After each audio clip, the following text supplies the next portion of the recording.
الحمد لله الحمد لله رب العالمين الذي أنزل القرآن هدى للمتقين وبينه شفاء من كل داء للمؤمنين والصلاة والسلام على النبي الأمين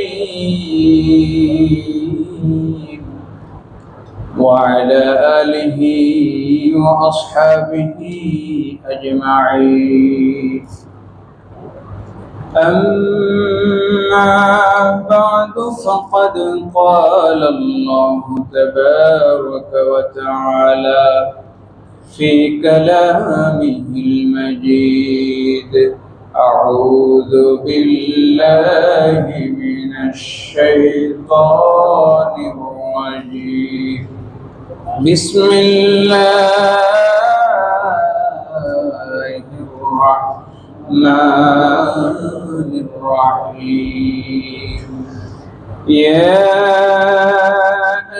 أيها الناس قد جاءتكم موعظة من ربكم وشفاء لما في الصدور وهدى ورحمة للمؤمنين.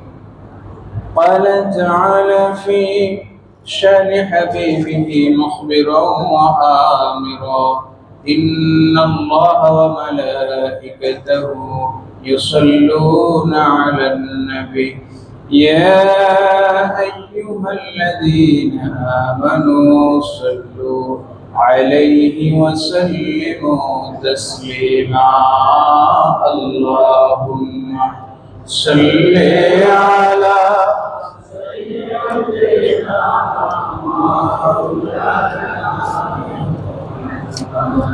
وعلى آل سيدنا اللهم صل على سيدنا مولانا محمد وعلى آله سيدنا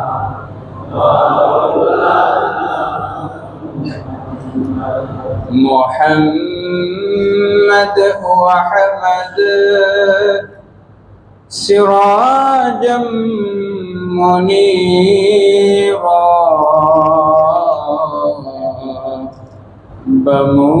بمؤمن كافر بشيرا نذيرا اللهم صل على سيدنا محمد وعلى آل سيدنا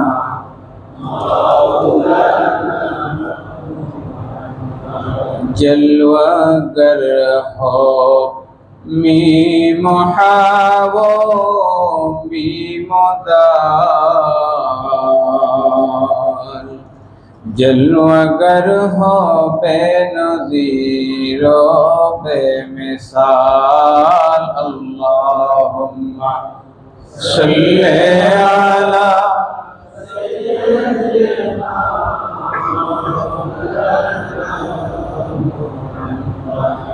وعلى آل سيدنا لا إله إلا الله لا إله لا إله إلا الله لا إله إلا الله لا إله إلا الله لا إله إلا الله لا إله إلا الله لا إله لا إله إلا الله لا إله لا إله إلا الله محمد رسول الله صلى الله عليه وسلم সকলে জবান খুলে বলি আলহামদুলিল্লাহ। সমস্ত প্রশংসা সেই রব্বুল আলামিনের, যিনি আমাদেরকে সুস্থতার মতো এমন একটি নেয়ামত দান করেছেন। এই নেয়ামতকে আল্লাহ রাসূল বলেছেন, এই পৃথিবীতে বান্দার জন্য হায়াতের পর, বান্দার অস্তিত্ব দেওয়ার পর বান্দার উপরে আল্লাহর সর্বশ্রেষ্ঠ যে নিয়ামত, সেই নিয়ামত হলো সুস্থতা। বলেন সুবহানাল্লাহ। রব্বে করিম সুস্থতার নিয়ামত দিয়ে আমাকে আপনাকে এখানে বসিয়েছেন। সেই রব্বে করিমের দরবারে আবারও শুকরিয়া আদায় করে বলি আলহামদুলিল্লাহ। দরুদ ও সালাম পেশ করছি নূর নবী নূরুন আলা নূর, হাবিবে কিবরিয়া, সাইয়্যিদুল আম্বিয়া, নবিয়ুল আম্বিয়া, নবিয়ুল আসফিয়া, তাকিয়ুল আতকিয়া, নবী মুহাম্মদুর রাসূলুল্লাহ সাল্লাল্লাহু আলাইহি ওয়াসাল্লামের উপরে, যিনি এই সফর মাসের শেষ বুধবার জীবনের শেষ সুস্থতার নেয়ামত উপভোগ করেছেন বলে সুবহানাল্লাহ। অর্থাৎ আল্লাহর হাবিব সাল্লাল্লাহু আলাইহি ওয়াসাল্লাম যেই রোগে আক্রান্ত হয়ে দুনিয়ার সফর শেষ করলেন, যেই রোগে আল্লাহ রাসূল আক্রান্ত হয়েছিলেন, নবীজি সাল্লাল্লাহু আলাইহি ওয়াসাল্লামের ইন্তেকাল বা ওয়াফাত হয়েছিল খায়বারে ইহুদির দেয়া একজন মহিলা বিষ মিশ্রিত বকরির পায়া বা খুর বা বকরির রান দিয়েছিল। নবীজি সেখান থেকে কিছু অংশ নিয়েছিলেন। সেই বিষ ক্রিয়ায় আল্লাহ রাসূল শাহাদাত বরণ করেন। বলেন সুবহানাল্লাহ। তো এই অসুস্থতা যবে থেকে আল্লাহর হাবিব সাল্লাল্লাহু আলাইহি ওয়াসাল্লাম ৭ম হিজরিতে খায়বার বিজয় হয়েছিল এবং আল্লাহ রাসূল সাল্লাল্লাহু আলাইহি ওয়াসাল্লাম ১০ম হিজরিতে দুনিয়া থেকে বিদায় নিয়েছেন। ৩টি বছর নবীজি এই বিষক্রিয়ায় আক্রান্ত ছিলেন, নবীজি কষ্ট করেছেন এবং আল্লাহর হাবিব সাল্লাল্লাহু আলাইহি ওয়াসাল্লাম এই বিষক্রিয়ায় নিয়ে দুনিয়া থেকে বিদায় নিয়েছেন। তো নবীজি সাল্লাল্লাহু আলাইহি ওয়াসাল্লাম এই বিষক্রিয়ায় আক্রান্ত হওয়ার পর রবিউল আউয়ালের প্রথম, পঞ্চম, তৃতীয় বা নবম তারিখ, এর পূর্বে সফর মাসের ২৮, ২৯ বা ২৫ তারিখে শেষ সুস্থতা অনুভব করেছিলেন বলে সুবহানাল্লাহ। এই বিষয়ে আমরা আলোচনা করব যে নবীজির সুস্থতা এবং সুস্থতার জন্য নবীজির কি কি চিকিৎসা গ্রহণ করেছেন, নবীজির চিকিৎসা বিজ্ঞান বা চিকিৎসায় তিব্বে নববী নিয়ে আমরা আলোচনা করব। তার পূর্বে আল্লাহ রাসূলের এই ওফাতের পূর্বের দিনটি নিয়ে আমরা কিছু কথা বলবো। এই দিনটিকে বলা হয় ফার্সি ভাষায় আখেরি চাহার শোভা। চাহার শোভা মানে হলো বুধবার, অর্থাৎ নবীজির জীবনে সুস্থতার দিনটা। নবীজি সাল্লাল্লাহু আলাইহি ওয়াসাল্লাম অসুস্থতায় ভুগতেছেন। অসুস্থতা এটি আল্লাহ পাকের দেওয়া একটি পরীক্ষা। নবীজি নিজেই বলেছেন, আশাদ্দুন নাসি বালাআন আল আম্বিয়া সুম্মাল আতকিয়া। এই পৃথিবীতে জগতের বুকে সবচেয়ে বেশি বালা, মুসিবত, বিপদ আপদ, রোগ শোকের মুখোমুখি হতে হয়েছিল নবীদেরকে। বলেন সুবহানাল্লাহ। সবচেয়ে বেশি আল্লাহ পাক তাদেরকে পরীক্ষা করেছেন। আপনি আর কতটুকু রোগে অসুস্থ। নবী আইয়ুব আলাইহিস সালাতু ওয়াস সালামের চাইতে অসুস্থতা এই পৃথিবীতে আর কেউ এত ধৈর্য ধারণ করতে পারে নাই। তো এইভাবে সমস্ত নবীদেরকে আল্লাহ পাক পরীক্ষা নিয়েছেন, পরীক্ষা করেছেন। আল্লাহ হাবিব সাল্লাল্লাহু আলাইহি ওয়াসাল্লাম যেদিন সুস্থ হলেন সফর মাসের শেষ বুধবার, সাহাবায়ে কিরাম রাদিয়াল্লাহু তাআলা আনহুম আজমাইন এত খুশি হলেন যে আল্লাহর হাবিব সাল্লাল্লাহু আলাইহি ওয়াসাল্লামের একটু সুস্থতায় এক একজন হযরত আব্দুর রহমান ইবনে আওফ 100 ওট আল্লাহর রাস্তায় কুরবানি করে দিলেন, সদকা করে দিলেন। সুবহানাল্লাহ। এ থেকে বোঝা যায় যে সুস্থতার নিয়ামত কত গুরুত্বপূর্ণ নবীজির নিকট এবং সাহাবাদের নিকট। এই জন্য রাসূল সাল্লাল্লাহু আলাইহি ওয়াসাল্লাম বলেছেন, নি'মাতানি, বুখারী মুসলিমের হাদিস, নি'মাতানি মাগবুরুন ফীহিমা কাসীরুম মিনান নাস। এমন দুইটি নিয়ামত রয়েছে যে নিয়ামত সম্পর্কে মানুষ খুবই গাফেল। একটা হচ্ছে আস-সিহহা, সুস্থতা, আরেকটি হচ্ছে আল ফারাগ, অবসর সময়। বলেন না সুবহানাল্লাহ। আমাদের যখন সুস্থতা থাকে এবং অবসর সময় থাকে, আমরা তখন টেলিভিশনের সামনে, আমরা তখন ফুটবল খেলার মাঠে, টেলিভিশনের স্ক্রিনে, কিংবা দাবা অথবা লুডুর আপনার ওই কি বলে ওগুলোর সামনে আমরা বসে যাই। কিন্তু যখন সুস্থতাও থাকে না, যখন অজু ঠিক থাকে না, একবার অজু করলে 3 বার ভাঙে, ঠিক ওই সময় আমরা জায়নামাজে বসার জন্য হামাগুড়ি দিই। কথা বলেন ঠিক কিনা? যেই সময় আপনার শরীরে শক্তি আছে, সামর্থ্য আছে, আপনি দৌড়ে 5 ওয়াক্ত মসজিদে আসার সুযোগ আছে, ওই সময় আপনি মসজিদে আসেন না। ওই সময় আমাদের মসজিদে আসার সুযোগ হয় না। যে সময় আমার পা চলে না, যে সময় মসজিদে যেতে 2জন 3জনের সহযোগিতা লাগে, তখন আমরা মসজিদের দিকে ঝুঁকে যাই। এই জন্য রাসূল সাল্লাল্লাহু আলাইহি ওয়াসাল্লাম বলেছেন যে যৌবনের ইবাদত, সুস্থ থাকা অবস্থায় তুমি যেই আমলটা করবে, আল্লাহ পাক রব্বুল আলামিন অসুস্থ অবস্থায় ওই আমলের সওয়াব তোমার আমলনামায় দিবেন। হাজরিন, আল্লাহর হাবিব সাল্লাল্লাহু আলাইহি ওয়াসাল্লাম অসুস্থ হয়ে 17 দিন বিছানায় পড়ে রইলেন। কোন কোন বর্ণনা আছে 17 ওয়াক্ত নামাজ আল্লাহ রাসূল মসজিদে গিয়ে পড়াইতে পারেন নাই। আবু বকর রাদিয়াল্লাহু তাআলা আনহু আল্লাহর হাবিবের হায়াতে এই নামাজের ইমামতি করেছেন। আল্লাহ রাসূল সাল্লাল্লাহু আলাইহি ওয়াসাল্লাম ঘরে বসে বসে দেখেছেন। নবীজি সাল্লাল্লাহু তাআলা আলাইহি ওয়াসাল্লাম ঘরে বসে দেখে উম্মতকে উদাহরণ দিয়েছেন যে শুনো, তুমি সারাটি জীবন যে নামাজের জন্য মসজিদে যেতে, যদি অসুস্থতার কারণে মসজিদে যেতে না পারো, তা আল্লাহ রাব্বুল আলামিন তোমাকে দয়া করে অসুস্থকালীন জামাতে নামাজ আদায়ের সওয়াব তোমার আমলনামায় দান করে দিবেন। তো আল্লাহ রাসূল সাল্লাল্লাহু আলাইহি ওয়াসাল্লাম যেদিন সুস্থ হলেন, সমস্ত সাহাবায়ে কেরাম দৌড়ে নবীজির কাছে আসলেন। আল্লাহ রাসূল গোসল করলেন, পবিত্রতা অর্জন করলেন। গোসল করার মাধ্যমে নবীজি সাল্লাল্লাহু আলাইহি ওয়াসাল্লাম সুস্থ হলেন। সুস্থ হওয়ার পরে নবীজি মসজিদে গিয়ে ভাষণ দিলেন।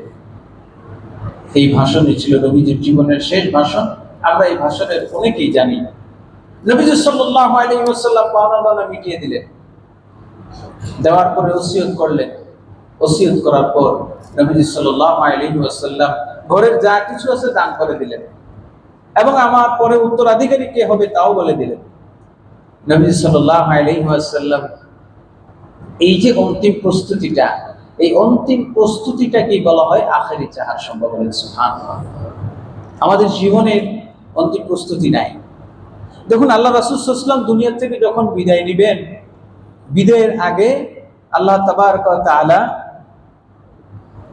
10ম হিজরিতে বিদায় হজের সময় নবী সাল্লাল্লাহু আলাইহি ওয়াসাল্লামের উপর আয়াত নাযিল হলো, আল ইয়াউমা আকমালতু লাকুম দীনাকুম ওয়া আতমামতু আলাইকুম নি'মাতি ওয়া রাদিতু লাকুমুল ইসলাম দীনা। নিয়ামতকে পরিপূর্ণ করে আল্লাহ পাক এই আয়াত নাযিল করলেন। নিয়ামত পরিপূর্ণ করার পর আল্লাহ পাক জানায় দিলেন, এই আয়াত নাযিল হওয়ার 80 কিংবা 81 দিন পরে আল্লাহ রাসূল দুনিয়া থেকে বিদায় নিয়েছেন। হাজরিন, এই আয়াত যখন নাযিল হলো, যখন পরিপূর্ণতা আসলো, তখন রাসূল কি করেছেন, কি করবেন, বা অন্তিম প্রস্তুতি কিভাবে নেবেন, সেই বিধান, সেই নির্দেশনা আমার আল্লাহ জানিয়ে দিয়েছেন। বলি সুবহানাল্লাহ। আল্লাহ রাব্বুল আলামিন জানিয়ে দিলেন, ইযা জাআ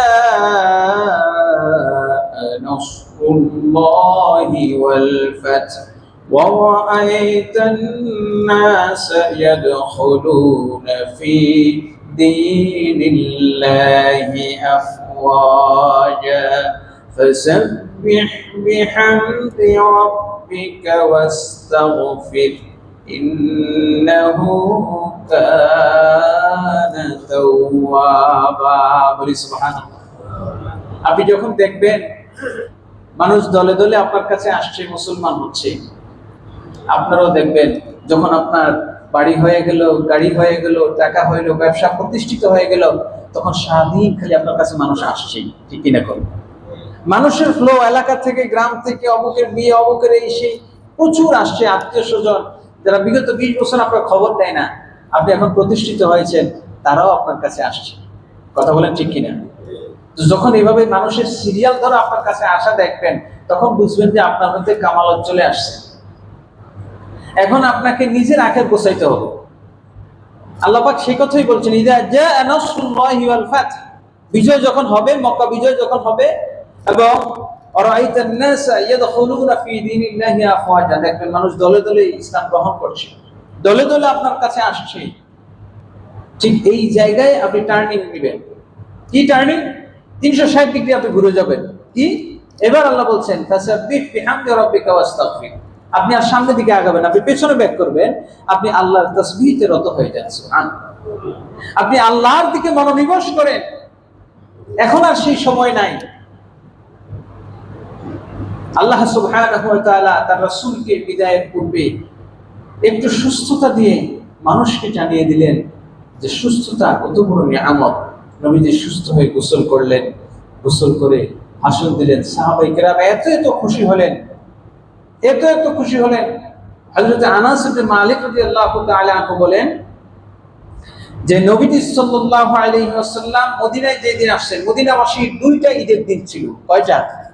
2টা ঈদের দিন, 2টা খুশি মদিনাবাসীর জীবনে। এরপরে আর কোনো খুশি তাদের জীবনে আসে নাই। তো 2টা খুশির একটা খুশি হলো যেদিন আমার রাসূল মদিনায় তাশরীফ নিয়েছেন। হযরত আনাস রাদিয়াল্লাহু তাআলা আনহু বলছেন, যেদিন আল্লাহর রাসূল সাল্লাল্লাহু তাআলা আলাইহি ওয়াসাল্লাম মদিনায় তাশরীফ আনলেন, ওই ইয়াসরিব নগরীর প্রতিটি ধুলি বালি কণা, এমনকি অন্ধকার গুহা, সেই জায়গায় পূর্ণিমার তারকারাজির মতো জ্বলজ্বল করে জ্বলে উঠেছিল। সুবহানাল্লাহ। আর যেদিন ওফাতের পূর্বে আল্লাহর হাবিব সাল্লাল্লাহু তাআলা আলাইহি ওয়াসাল্লাম সুস্থ হলেন, নবীজি যখন মসজিদে গেলেন, যখন মানুষকে ডাকা হলো, আল্লাহর রাসূল মিম্বরে তাশরীফ নিয়েছেন, মদিনার আবাল বৃদ্ধ বনিতা, যুবক বৃদ্ধ সব মানুষ এমন খুশি হয়ে গেল। মহিলারাও হেজাব টানতে টানতে আল্লাহর রাসূলকে দেখার জন্য মসজিদে নববীর চতুর্দিকে ভিড় লাগিয়ে দিল। বলি সুবহানাল্লাহ। হযরত আনাস বলেন, আমি এই 2টা দিন মদিনাবাসীকে যত খুশি দেখেছি, আমার জীবনেও এত খুশি মদিনাবাসীকে হতে আর কখনো দেখি নাই। বলি সুবহানাল্লাহ। তাহলে সুস্থতার নিয়ামত তখনই বোঝা যায় যখন আপনি অসুস্থ থাকবেন, তখন বুঝবেন যে সুস্থতা কত বড় নিয়ামত। হাজিরিন, এই জন্য আল্লাহ পাক রব্বুল আলামিন কোরআনে কারীমের মধ্যে বলে দিয়েছেন যে তোমরা কি করো? ইয়া আইয়ুহান নাস, হে মানুষরা, কাদ জাআকুম মাউইযাতুম মির রাব্বিকুম, তোমাদের নিকটে তোমাদের রবের পক্ষ থেকে একটা উপদেশ এসেছে। ওয়া শিফাউল লিমা ফিস সুদূর, আর শোনো, তোমাদের ভিতরে যে রোগগুলো আছে, অন্তরের ভিতরে যে রোগ আছে, এই রোগের জন্য আমি কোরআনকে শিফা হিসেবে দিয়েছি। বলি সুবহানাল্লাহ। নবীজি নিজে অসুস্থ হয়েছেন, সুতরাং অসুস্থ হওয়া এটি আম্বিয়ায়ে কেরামের সুন্নাহ। বলে সুবহানাল্লাহ।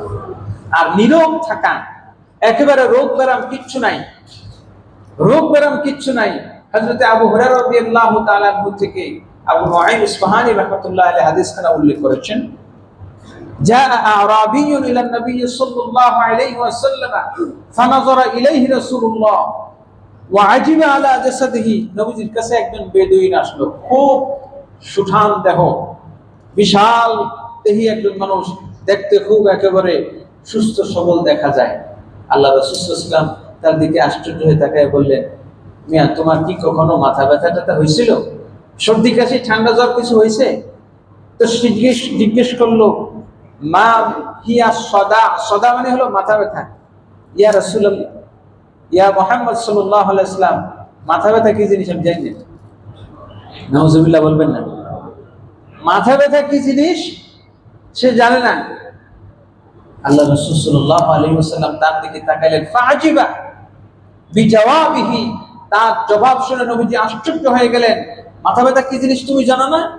আল্লাহ রাসূল বললেন, মাথা ব্যথা হইলো যে মাথার কপালের দুই পাশ দিয়ে যে রগ আছে, এই রগ ফুলে গিয়ে তোমার ফুলে যাবে, রক্ত প্রবাহ বেশি হবে এবং মাথার মধ্যে কপালের মধ্যে প্রচন্ড ব্যথা অনুভব করবা। এরকম কি কখনো হয়েছে? তখন সে কসম করে বলল, না, আমার কখনো মাথা ব্যথা হয় নাই। আচ্ছা বলেন, এখানে কেউ আছেন যে জীবনে মাথা ব্যথা হয় নাই? কেউ আছেন? নাই। তা আল্লাহ রাসূল সাল্লাল্লাহু আলাইহি ওয়াসাল্লাম জিজ্ঞেস করার পর যখন বলল যে আমার জীবনে কখনো মাথা ব্যথা হয় নাই, নবী সাল্লাল্লাহু আলাইহি বললেন, কম, আমার এখান থেকে উঠো, তুমি চলে যাও, ফালাস্তা মিন্না, তুমি আমাদের অন্তর্ভুক্ত নও। কারণ যে ব্যক্তি জীবনে কোনো অসুখ বেদনা বুঝে না, ভোগে না, এই ব্যক্তি কখনো পরিপূর্ণ ঈমানদার হইতে পারে না। বলেন না নাউযুবিল্লাহ। অসুখ বেরাম হইলে মানুষ আল্লাহকে স্মরণ করবে, এটি স্বাভাবিক, ঠিক কিনা? অসুখ হয় না শয়তানের, অসুখ হয় না ইবলিসের। ইবলিস আল্লাহর কাছ থেকে চায় নিছে যে আমার কোনোদিন যেন কোনো অসুখ না হয়। হাজরিন, লোকটা চলে যাওয়ার সময় আল্লাহ রাসূল বললেন, মান সাররাহু আইয়ানজুরা ইলা রাজুলিন মিন আহলিন নার, তোমাদের যে ব্যক্তি কোনো জাহান্নামী দেখতে চাও তো এই লোকটার দিকে তাকাও। বলেন না নাউযুবিল্লাহ। হাজরিন, কোরআনে কারীমের মধ্যে আল্লাহ পাক রব্বুল আলামিন অসুস্থতার কথা, মারাদুন, মারাদুন মানে হলো রোগ, অসুস্থতা, এই শব্দটা কোরআনের মধ্যে 26 বার আনছেন। কয়বার?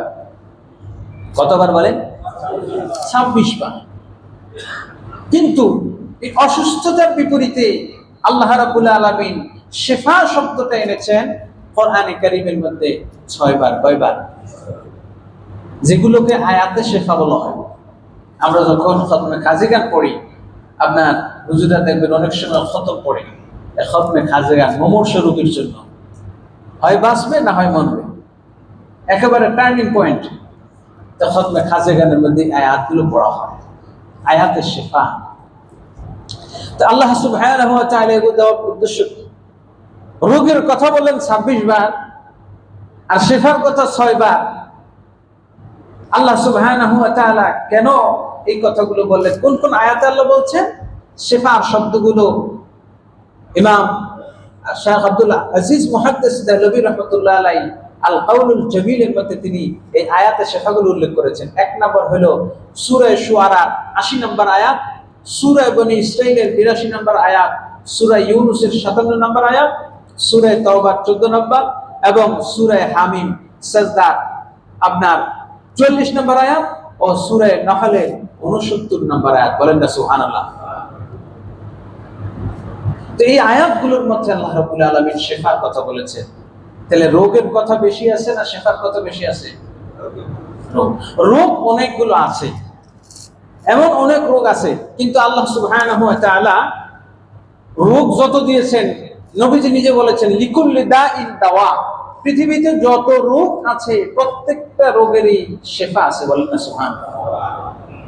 তাহলে আপনি হিসাব করে দেখবেন যে রোগ বেশি কিন্তু শিফার কথা কম। কম হইল দেখেন কেমন কম। হযরত আবু হুরায়রা রাদিয়াল্লাহু তাআলা আনহু থেকে বর্ণিত একখানা হাদিস, বুখারী মুসলিম।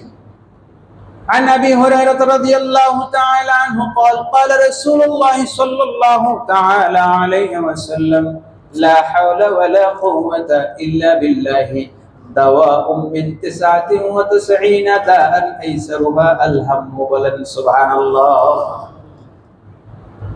একটা ঔষধে রোগ সারবে 99টা।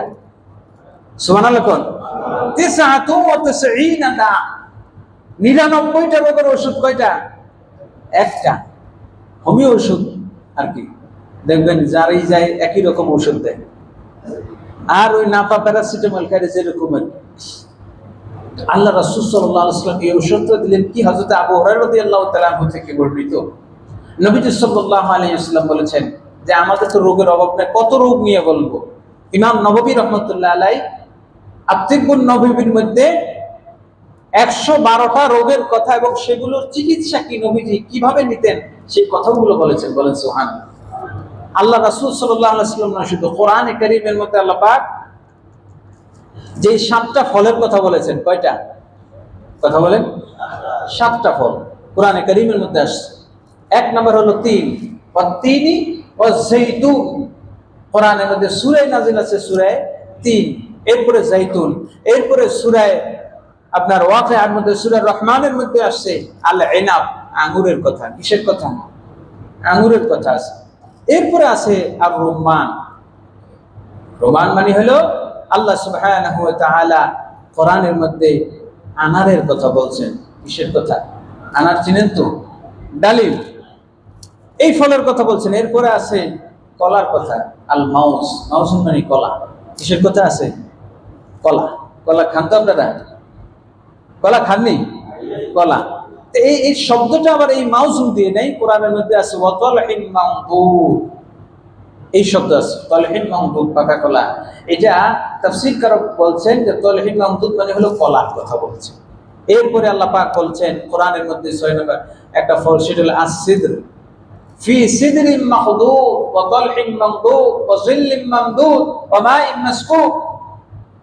আল্লাহ পাক সিদরুন, সিদরুন মানে বড়ই, আছে না নাই?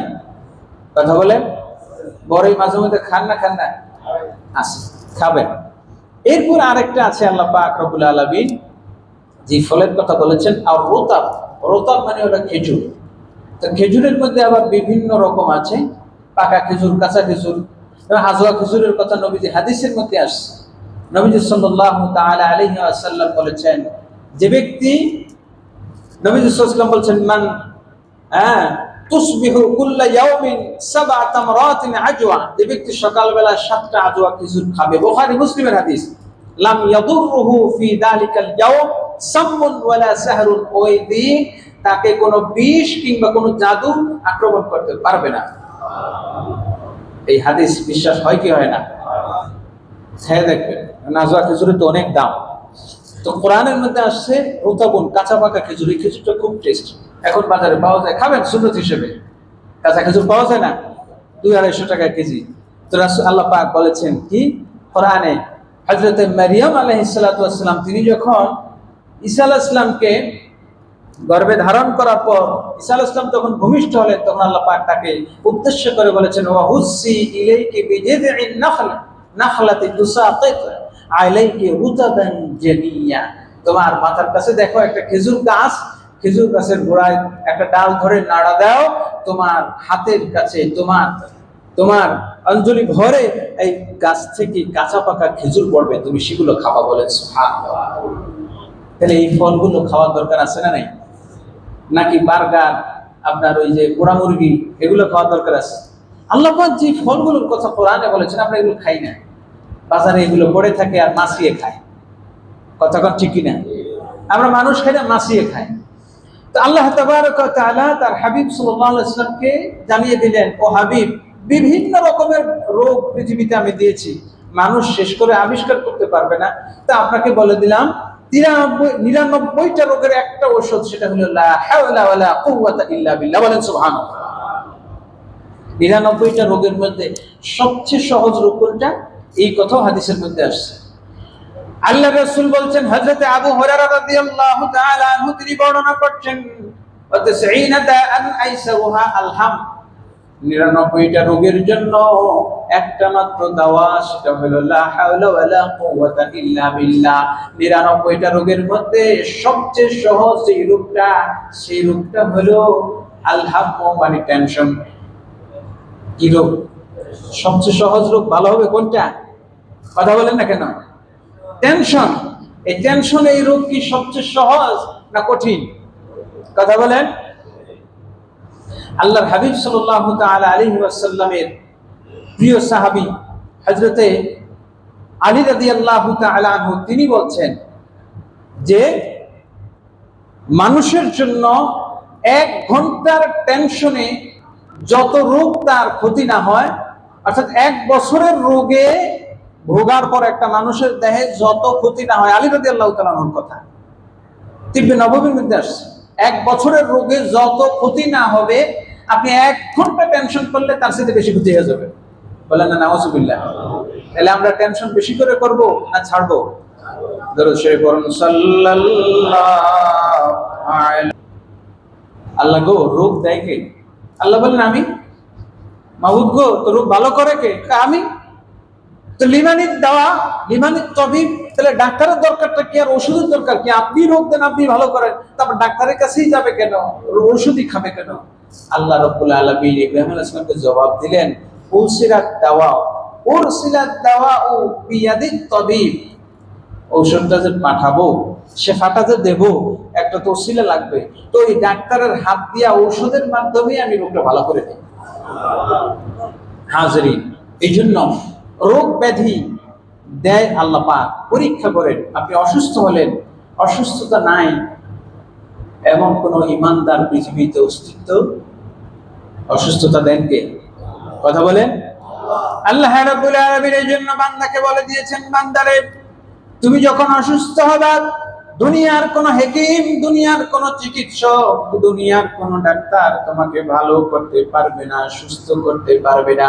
আল্লাহ রাব্বুল আলামিন সূরা শুআরার মধ্যে জানিয়ে দিলেন, ওয়াহিদা মারিদতু ফাহুয়া ইয়াশফি, যখন আমি অসুস্থ হয়ে যাই তখন আমাকে শেফা দান করেন কে? সুতরাং অসুস্থ হলে যাইতে হবে কার কাছে? আল্লাহর কাছে। এই যে আবার ডাক্তারের কাছে যাবেন না এমন কেউ নয়, যে কথা তো বললাম। আল্লাহ রাসূল সাল্লাল্লাহু আলাইহি ওয়াসাল্লাম চিকিৎসা গ্রহণ করেছেন, কিন্তু যেই কালে দুনিয়া থেকে যখন নবীজি যে আখেরি চার সময় শেষ, বুধবার সুস্থ হওয়ার পর আবার যখন অসুস্থ হয়ে গেলেন, সুস্থতার পর যখন শেষ অসুস্থ হয়ে গেলেন, নবীজি বুঝলেন যে আর সুস্থতা নাই। নবীজির চাচা আব্বাস বিন আব্দুল মুত্তালিব আসছেন, আলী রাদিয়াল্লাহু তাআলা আনহু আছেন, মা ফাতেমা সহ অনেকেই আছেন। আব্বাস বিন আব্দুল মুত্তালিব তিনি কোথেকে যেন এক শিশি বোতলে করে কিছু একটা ঔষধ নিয়ে আসছে।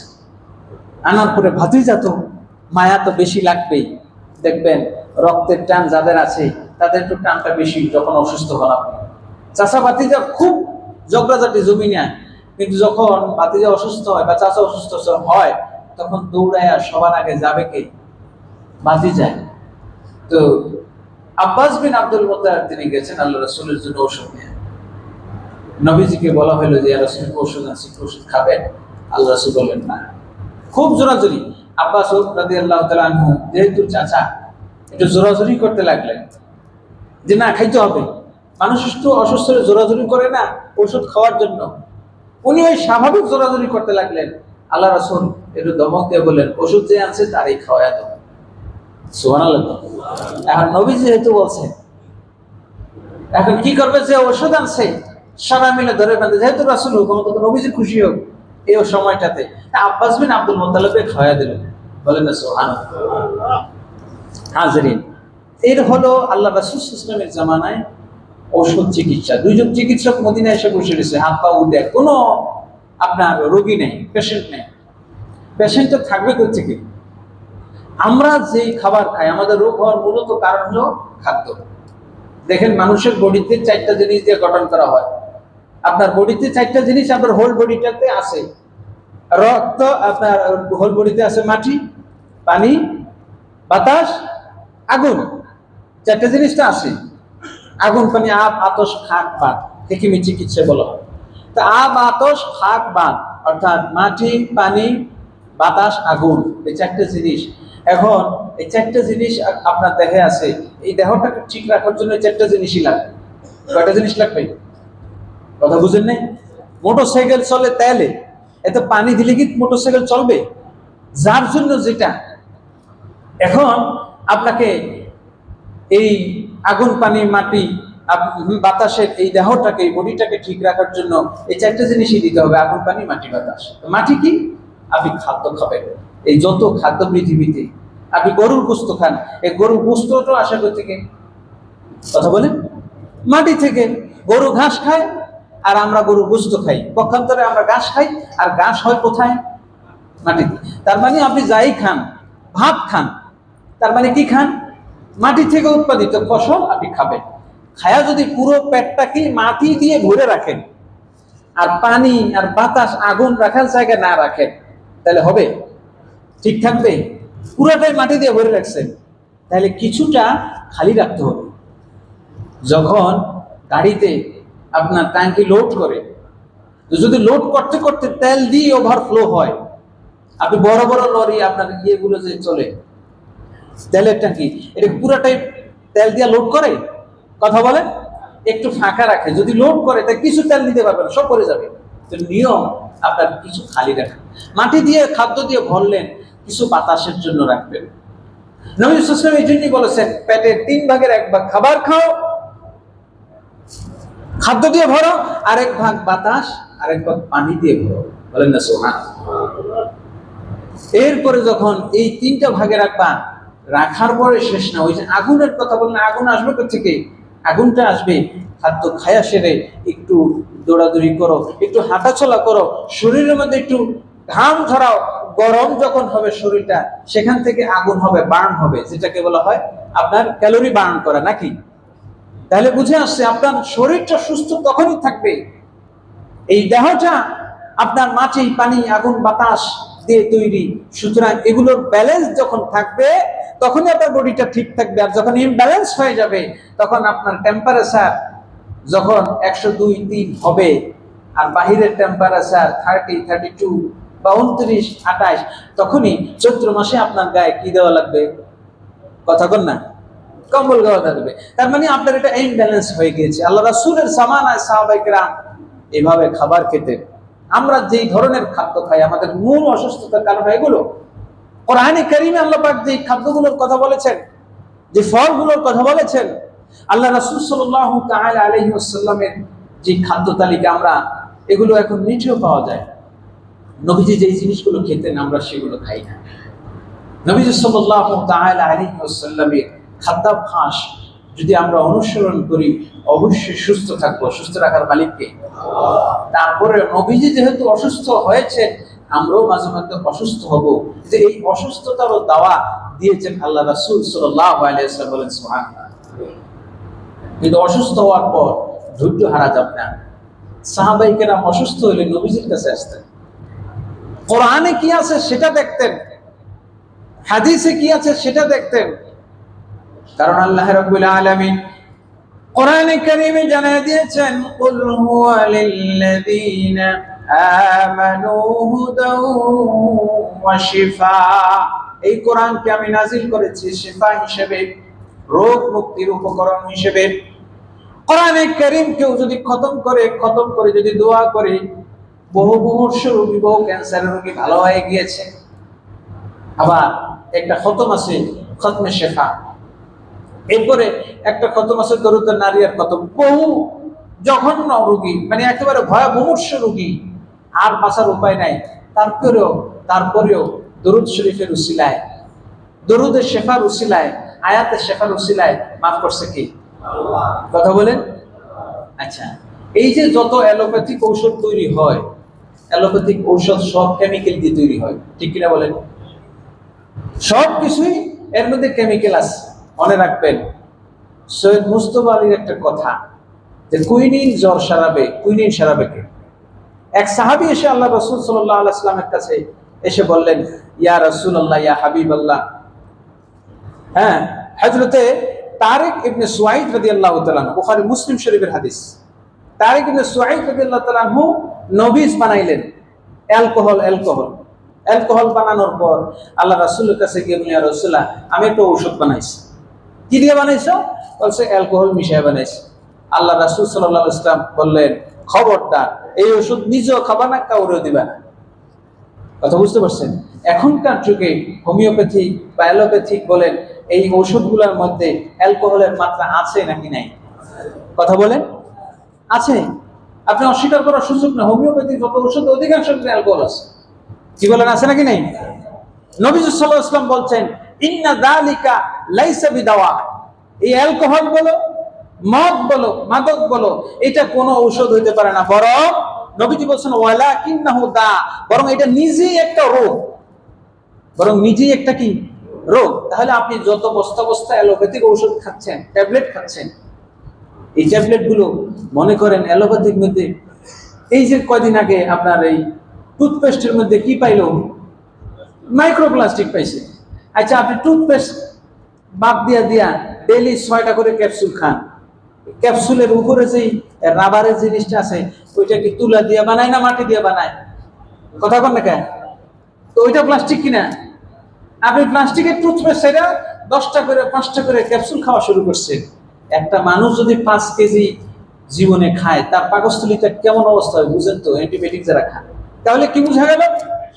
আপনি যত ঔষধই খান না কেন, এই ঔষধের মধ্যে ওই যে সেই সূত্র, আল্লাহ রাসূল বলেছেন ইন্না যালিকা লাইসা বিদাওয়া, অ্যালকোহল মিশ্রিত কোন ঔষধ না, বরং ওয়ালাকিন্নাহু দা, বরং এটা নিজেই একটা রোগ। কুইনিন জ্বর সারাবে, কিন্তু কুইনিন সারাবে কে? হাজরিন। এই জন্য ঔষধ খাবেন পরিমিত, প্রয়োজনে যেটুকু। কিন্তু আল্লাহ রাসূল বলেছেন মা জাআলাল্লাহু শিফাউন লি উম্মতি মা হারামা আলা উম্মতি, আল্লাহ পাক রব্বুল আলামিন আমার উম্মতের জন্য যে জিনিসটা হারাম করছেন, ওই জিনিসটার মধ্যে কোনো শেফা রাখেন নাই। বলেন সুবহানাল্লাহ। এই জন্য যে কোনো জিনিস, এবং অ্যালোপ্যাথিক অধিকাংশ ঔষধ বানানো হয় আপনার জানেন হয়তো বা সাপের বিষ থেকে, বিভিন্ন বিষাক্ত জিনিস থেকেই তৈরি হয়। হাজরিন, আল্লাহ সুবহানাহু ওয়া তাআলা এই চিকিৎসা সংক্রান্ত অসংখ্য হাদিস রয়েছে তিব্ব নববীর মধ্যে। আমরা যদি সেগুলো অন্তত ফলো করি, তাহলে আমরা সুস্থ থাকতে পারবো। প্রথম বিষয়টা হলো খাবার। যে কথাটা বললাম যে আপনার শরীরটা যা দিয়ে গঠিত, আপনি যেভাবে শরীরের মধ্যে ব্যালেন্স আছে সেভাবে শরীরটাকে রাখবেন। শরীরের মধ্যে আগুন আছে, সুতরাং আপনাকে দৌড়াইতে হবে। আপনি এক গাদা খায়া, গলা পরিমাণ খায়া, আবার এটারে কি করে আরো বেশি ডুবানোর জন্য এটারে কোক দিয়া, এই 7 আপ খায়, আরেকটু জমা আরেকটু ডিপা ঢুকায়। পেয়ারা হাজরিন, এই জন্য অবশ্যই আমরা খাদ্য গ্রহণে যতক্ষণ আমরা সতর্ক না হবো, ততক্ষণ সুস্থ হইতে পারবো। আল্লাহ রাব্বুল আলামিন আমাদেরকে সুস্থতার নিয়ামত দান করুন। সর্বশেষ এই হাদিস বলে শেষ করব যে আল্লাহ রাসূলের কাছে এক সাহাবী এসে প্রশ্ন করলেন। সাহাবীর নামটা আমার কাছে হযরত আবু দারদা রাদিয়াল্লাহু তাআলা এসে প্রশ্ন করলেন যে ইয়া রাসূলুল্লাহ, আমি আল্লাহর কাছে একটা দোয়া করতে চাই। কি দোয়া করব আপনি একটু বলে দেন। তখন আল্লাহ রাসূল বললেন সালিল্লাহুল আফওয়া ওয়াল আফিয়াতা ফিদ দুনিয়া ওয়াল আখিরাহ। তিনজনকে নবীজি এই কথাটা বলছেন, নিজের চাচাকে ওই কথা বলছেন। চাচা যেই কথা কাউরে বললেন, তোমারও বলে যাই কি, সালিল্লাহুল আফওয়া ওয়াল আফিয়াতা ফিদ দুনিয়া ওয়াল আখিরাহ, দুনিয়া আখিরাতের সর্বশ্রেষ্ঠ যে নিয়ামত, সেই নিয়ামতটা আপনি আল্লাহর কাছে চাইবেন। সেই নিয়ামতটা হলো সুস্থতার নিয়ামত। বলেন না সুবহানাল্লাহ। এই জন্য সুস্থতা বড় নিয়ামত। আমরা আল্লাহর কাছে সুস্থতা চাইবো, আর সুস্থতা পেয়ে আমরা আল্লাহর নফরমানি করব নাকি? না। সুস্থতা পেয়ে যখন আপনি ইবাদত করবেন, তো আপনি যখন অসুস্থ হবেন, আলটিমেটলি ওই সুস্থতার সময় আপনি যে ইবাদত করতেন, সেই ইবাদতের সওয়াব আল্লাহ পাক আপনার আমলনামায় দিয়ে দিবেন। বলেন সুবহানাল্লাহ। সর্বশেষ আরেকটা ঘটনা বলে শেষ করব, সেটা হলো যে ঔষধ বা দাওয়া এর সাথে সাথে নবীজি সাল্লাল্লাহু আলাইহি ওয়াসাল্লাম কোরআনকেও শেফা হিসেবে গ্রহণ করছেন। নবীজি একবার তাহাজ্জুদের নামাজ পড়তে উঠছেন, উঠার সময় একটা বিচ্ছু নবীজিকে দংশন করলো।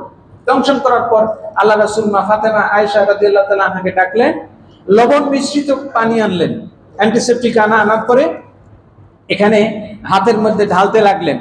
এবং ওই অবস্থায়ও নবীজি সাল্লাল্লাহু তাআলা আলাইহি ওয়াসাল্লাম মেডিসিন দিচ্ছেন, অ্যান্টিসেপটিক দিচ্ছেন। এটাতেই যে ভালো হবে তা না, এর সাথে সাথে নবীজি রুকিয়া করলেন। রুকিয়া মানে কি? কোরআনের আয়াত দিয়ে আল্লাহ রাসূল 2টা সূরা, সূরা ফালাক এবং সূরা নাস পড়তে লাগলেন। বলেন সুবহানাল্লাহ।